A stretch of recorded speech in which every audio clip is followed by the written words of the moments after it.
Em đang ở đâu đây? À, anh gọi Hường không được. Anh đang đứng nhóm một mình thì cũng tỏ tí tè ấy. À anh đang ở cái đường mà ở đằng sau cái sân vận động ấy.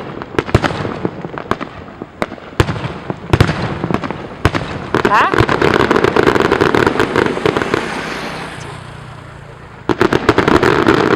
Anh không nhớ đường.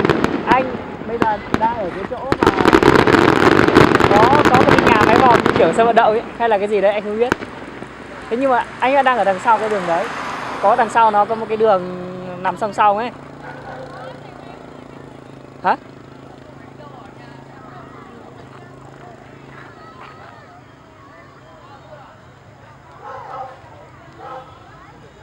Ủa, nhưng mà anh chưa nhìn thấy cái xe nào cả.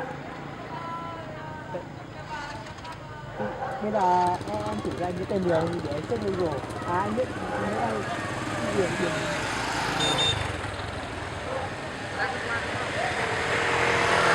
cái đường đấu mã gì nó đâu. Biết cái đường đấy không?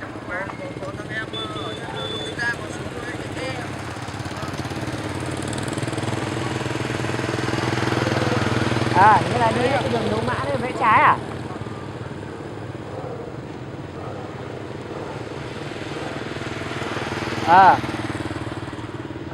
Thế đợi anh ở đấy vậy nhá. Ừ.